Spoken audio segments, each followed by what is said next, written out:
Assalamualaikum warahmatullahi wabarakatuh. Pada kesempatan kali ini, saya akan memaparkan hasil tugas saya mengenai refleksi pengalaman bersekolah pada mata kuliah Filosofi Pendidikan Indonesia, topik 1, mulai dari diri. Sebelum itu, perkenalkan, nama saya Putri Rezkiani dengan NPM 24211890452019, PPG Prajabatan Gelombang 1 tahun 2024, Pendidikan Matematika Universitas Siliwangi. Pertanyaan pertama, pengalaman apa yang membuat Anda menjadi rindu bersekolah, atau pengalaman apa yang membuat Anda kehilangan motivasi untuk bersekolah? Pilih salah satu. Pengalaman yang membuat saya rindu sekolah adalah suasana belajar saat di kelas. Saya rindu suasana ramainya kelas dan canda tawa bersama teman-teman. Melakukan diskusi dengan teman sebangku maupun kelompok yang sekaligus menjadi tutor sebaya. Setiap hari hanya memikirkan belajar dan pelajaran besok hari yang akan dihadapi tanpa memikirkan hal lain. Saya juga rindu mengikuti kegiatan ekstrakurikuler yang saya sukai di sekolah, yaitu paskibra dan badminton. Di paskibra, saya sering berpartisipasi dalam perlombaan-perlombaan di tingkat kabupaten maupun provinsi. Sedangkan badminton hanya latihan saja. Walaupun begitu, saya tetap menikmatinya.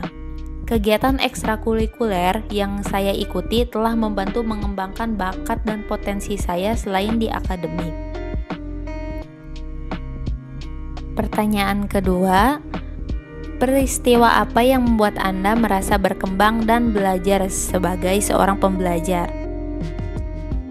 Peristiwa yang membuat saya merasa berkembang dan belajar sebagai seorang pembelajar adalah ketika menemukan tujuan belajar, menemukan hal-hal baru yang menarik, menerapkan pengetahuan dan menggunakan keterampilan yang dimiliki, dan mendapat umpan balik. Menentukan tujuan belajar adalah hal yang membuat saya termotivasi untuk mencapai tujuan, yaitu belajar sampai tuntas. Dalam mencapai tujuan belajar, saya menemukan hal-hal baru yang menarik sehingga saya merasa tertantang dan berusaha untuk menyelesaikannya. Kemudian, saya menerapkan pengetahuan dan keterampilan yang saya miliki untuk menyelesaikan suatu persoalan, dan diakhiri dengan umpan balik dari guru maupun dari teman. Umpan balik yang membantu saya untuk meningkatkan pengetahuan dan keterampilan saya. Pertanyaan ketiga, siapa sosok guru yang menginspirasi Anda?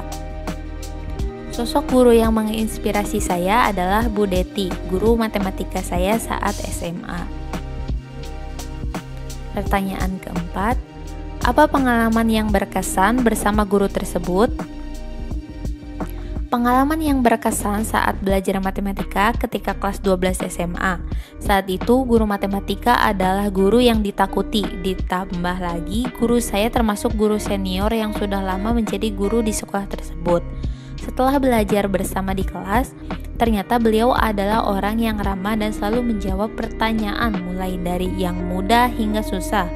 Beliau ketika menerangkan konsep suatu materi mudah dipahami peserta didik dan diselingi dengan bercanda.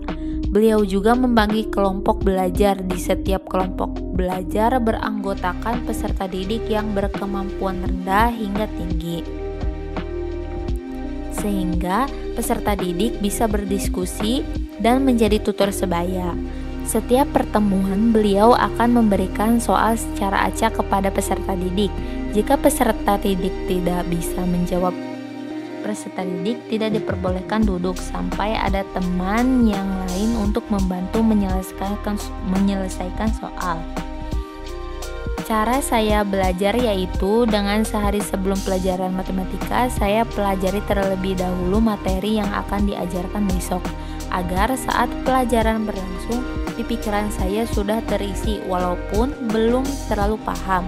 Kemudian saya juga belajar untuk mengikuti ritme belajar yang diberikan guru, walaupun tidak sama, setidaknya mendekati.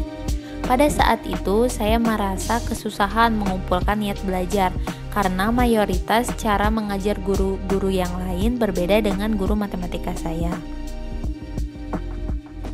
Pertanyaan kelima, apakah Anda pernah menduplikasi atau mengadaptasi yang dilakukan oleh guru tersebut di kelas yang Anda ampu? Apa yang Anda lakukan? Pernah. Saat saya mengajar PLP kelas 7, yang saya lakukan adalah mengambil hal-hal baik yang telah diajarkan oleh guru saya, kemudian memodifikasi sesuai karakter peserta didik yang saya hadapi pada waktu itu. Karena menurut saya perlu adanya penyesuaian karena saat saya menjadi peserta didik dengan peserta didik yang sekarang berbeda. Sekian pemaparan dari saya, kurang lebihnya mohon maaf. Wassalamualaikum warahmatullahi wabarakatuh.